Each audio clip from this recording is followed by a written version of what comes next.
بل بالأدب تنال أعلى الرتب فعش حياة العلماء وقرأ صنوف الكتب كتعليم صبي. بسم الله الرحمن الرحيم. الحمد لله رب العالمين والصلاة والسلام على أشرف الأنبياء والمرسلين سيدنا وحبيبنا ومولانا محمد وعلى آله وأصحابه أجمعين. أما بعد، والسلام عليكم ورحمة الله وبركاته. Урматтуу мусулмандык туугандар, биздин кезектеги тафсир сабагыбыз буйруса, биз өткөнкү сабактарыбызда Аср сүрөсүнүн тафсирине токтолгонбуз. Буйруса, бүгүн сиздер менен Кур'анда аты аталган Хумаза деген сүрө менен белгилүү болгон Хумаза сүрөсүнүн тафсирине токтолобуз. Хумаза сүрөсү Меккеде түшүрүлгөн сүрөлөрдүн катарында. Ал эми Кур'андагы тартиби боюнча 104-сүрө. 9 аяттан 33 сөздөн 130 тамгадан турат.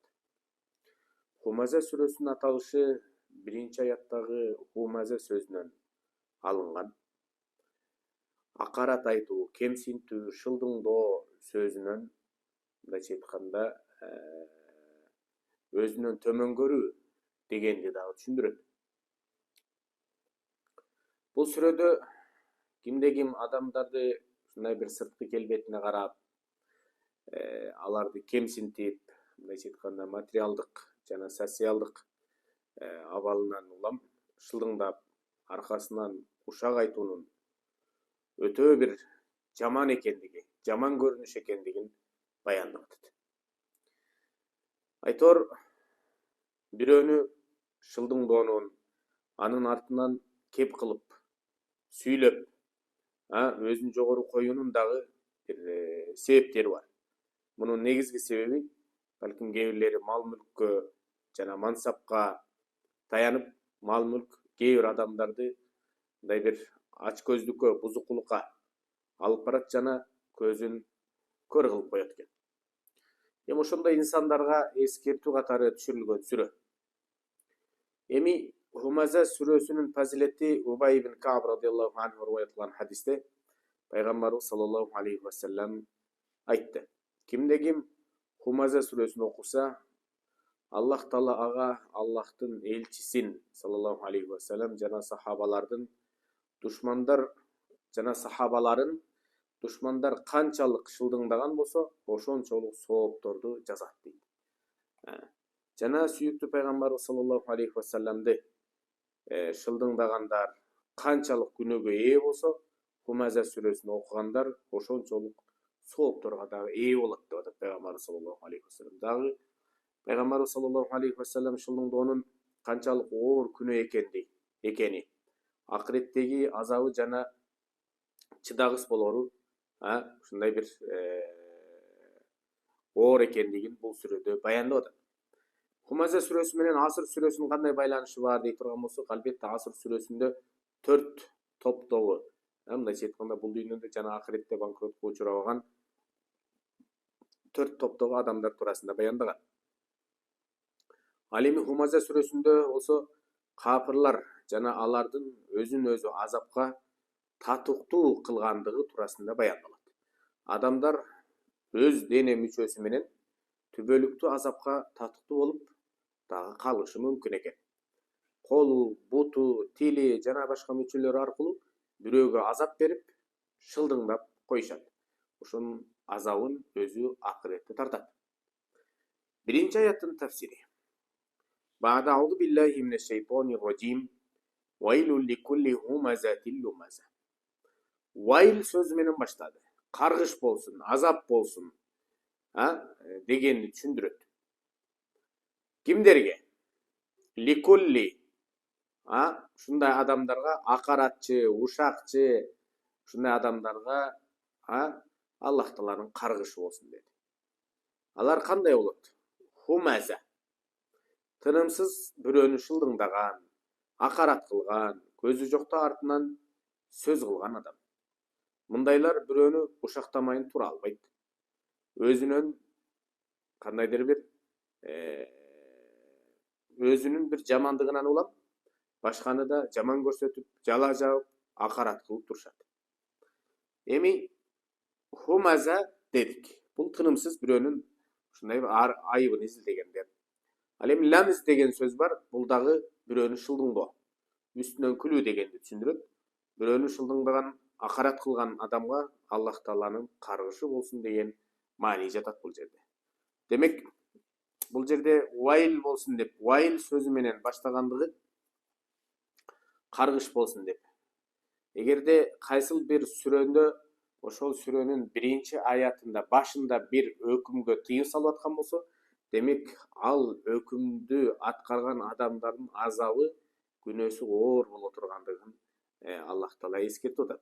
Бул сүрөдө дагы мына ушундай ушак менен, кандай бир гыйбат менен алек болуп жүргөндөргө Аллах Тааланын каргышы болсун деп атат.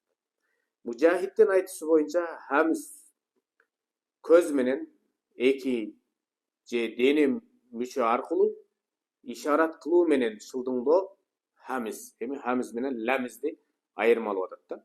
Ал эми ламз болсо тил менен акарат кылуу дейт. Мына хамз менен ламздин айырмасы. Ал эми Ибн Аббас радиаллаху анхунун айтуусу боюнча хамз шылдыңдоо, ал эми ламз болсо бул ушактоо дейт. Эми Ибн Аббас радиаллаху анхудан рываят, Аллах Таала кимдерге каргыш айткан деп суралганда мындай деп жооп берген. Эми Аллах Таала кимдерге каргыш айткан деп сураганда Ибн Аббас радиаллаху анху ушундай деп жооп берип атат. Бул хадис эмес экен, Абу Ибн Аббастан суралган сөз экен. Эми Аллах Таала кимдерге каргыш айткан десе, ушактан башы чыкпагандарга, бири-бирин жакшы көргөндөрдүн ортосуна чок салып, аларды ажыраткандарга, зулумдук кылгандарга жана таза адамга жала жапкандарга Аллах субханаху ва таала ушундай инсандарга каргыш айткан дейт. Жана мужахидтин айтуусу боюнча бул сүрө бир гана адамга тиешелүү эмес дейт. Себеби адамдын табиятында бирөөнү ушактоо жана шылдыңдоо сыпаты бар. Сүрөнүн түшүүсүнө бир адам себеп болсо да, өкүм жалпы адамзатка сүрөт, жалпы адамзатка эскертүү болуп атат. Андан кийинки экинчи аяттын тафсири аллази жамаа мала ва аддада. Эми кимдерге каргыш болсун дагы экинчи аятта дагы Аллах Тааланын каргышы болсун деди. Ушакчыларга, гыйбатчыларга, ушундай адамдарды маскарлагандарга, өздөрүнөн төмөн көргөн адамдарга Аллах Тааланын каргышы болсун деди. Экинчи аятта болсо дагы улап, мал мүлк чогултуп, жыйнап алып, садака зекетин чыгарбай санай бергендерге дагы Аллах Тааланын каргышы айтылууда. Аллах Таала берген байлыкты, мындайча айтканда, анын ыраазычылыгы үчүн сарптабаса, ал байлык башына бале болот. Жана топтогон байлыгынан садака бербесе, зекет чыгарбаса, азапка дуушар болуп, балким өзүн өзү азаптап калышы мүмкүн. Аттада дегенде максат бул жерде эсептеп отура берген адамдар, санай берген адам, өзүнүн байлыгын санаганы да аз келгенсип, кошунасынын коросундагы коюн, уюн, жылкысын, малын, баланчанын мынча уyu бар экен, түкүнчөнүн мынча унасы бар экен деп байлык санагандарга да Аллах Тааланын каргышы болсун деп жатат. Үчүнчү аяттын тафсиринде болсо яхсабу анна малаху ахлада. Булар ушундай деп ойлошот, топтогон мал мүлкү, байлыгы аны түбөлүктүү кылат деп ойлошот. Бирок акыйкатта эч бир инсандын байлыгы, мал мүлкү ал инсан менен түбөлүктүү кабырга кирбейт. Мындайча айтканда, топтогон байлыкты албетте өзүңдүн акыңда калышың керек.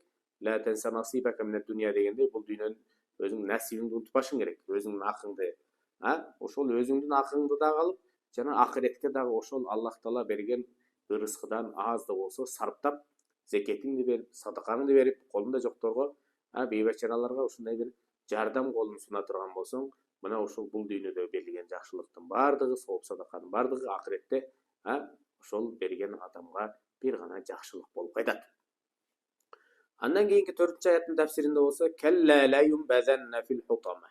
Эми калла дегенден максат эми кое тур, жок, токто дегендей бир маанини туюлтат, абайла дегендей. Сенин эсептеп отурган мал мүлкүң бирөөнү шылдыңдап акарат кылганың сени тозокко алып барбасын кайра. Сен байлыгыңа, мүлкүңө таянып атасың. Өзүңдү башкалардан мындай бир бийик көрүп, башкаларды өзүңдөн төмөн көргөнүңдүн өзү мына ошол сени тозокко алып барып койбосун. Мындайча айтканда, хутама деген тозокко. Бул тозоктун бир аталышы. Мындайча айтканда, хутама тозогу жан чыдагыс азапка алылонгон, откол толтурулган, ага түшкөн адам азапталып отуруп, майдаланып, талкаланып жок болуп кетет дейт. Я Аллах, Аллах сактасын. Андан кийинки аяттардын тафсири 5-6 аяттардын тафсири ва ма адрака мал хутама наруллахил муqada. Эми биз талкуулап жаткан хутама тозогу кандай экенин билесиңби деп пайгамбарыбыз саллаллаху алейхи ва салламдан сурап атат Аллах Таала. Эми Аллах Таала жаратып, өчпөс кылып, тутандырып койгон бир тозок. Ал отко түшкөн адам талкаланып, быркырап, чок болуп, жок болуп кетет. Хутама тозогу ушундай бир тозоктун 6-чы кабатында жайгашкан тозок дейт. Эмне себептен хутама тозогу кандай экенин билесиңби деген суроо эми бул жерде берилип жатат да. Демек бул тозок бир тамашалашып, азилдеше турган бир мындай бир бойдон чыгарып кое турган бир жеңил нерсе эмес экендигин эскертип атат. Пайгамбарыбызга да хутама тозогун билесиңби дегенде максат, демек баардыгыбызга эскертүү бул жерде. Ушунчалык азабы каттуу, ушунчалык алолонгон тозок бул суроо аркылуу бирөөнү каргыштаган, ушактаган, шылдыңдаган жана байлыгын санагандарга эскертүү бар экендигин Аллах субханаху ва таала бул жерде белгилеп жатат. Андан кийинки 7-нчы аяттын тафсиринде аллати татталиу алал афила. Эми хутама тозогу ушунчалык оор тозок, ушунчалык алолонгон, жалыны, денени талкалап, жүрөккө чейин жеткен ушунчалык алал афила деп жүрөккө чейин жетип, денени тешип өтүп, жүрөктү да азаптаган тозокту бул жакта эстетип жатат. Ушактаган бирөөнү акарат кылган адамдын хутама тозогундагы азабы, мындайча айтканда, токтоп калбастан, өчүп калбастан, кайра азаптай бере тургандыгын эскертип атат. Себеби дегенде ал инсан бул дүйнөдө дагы ушагын, кандайдыр бир адамдардын аркасынан гыйбат кылганын, аны жамандаганын токтотпогон сыяктуу Аллах субханаху ва таала дагы мына ушундай инсандарды тозогуна киргизгенден кийин ал жакта дагы азабын токтотпойт деген бир хутама тозогу турат бул жакта. Эми ал жакта азапталат, күйөт, мындайча айтканда, андан кийинки 8-9 аяттарда иннаха алейхим муqsada фи амадин мумаддада. Бул тозок дүйнө жашоосунда тили менен, кыймыл аракети менен бирөөнү акарат кылгандарды толук мумаддада кылып, муqsada курчап алат дейт. Мындайча айтканда, ал жакта такыр аба жок. От менен курчалып алынган жайда, ошондой жайда азапталышат дейт. Эми хутама тозогу ушундай бир узун устундар менен, түркүктөр менен бекем курчалган, ушунчалык бекемделген, аны эч ким ача албайт, жана ал жака кирген адамдар дагы чыга албайт дейт. Мындайча айтканда, мумаддада үстүнүн баардыгы тосулган тозок. Аллахым разы болсун, урматтуу жамаат. Аллах субханаху ва таала баарыбызды тозок отунан сактаган болсун. Иншалла Аллахым баарыбызга өзүнүн бейишин насип эткен болсун. Ва ахиру давана анил хамдулиллахи rabbil alamin. Ассаламу алейкум ва рахматуллахи ва баракатух. حياة العلماء وقرأ صنوف الكتب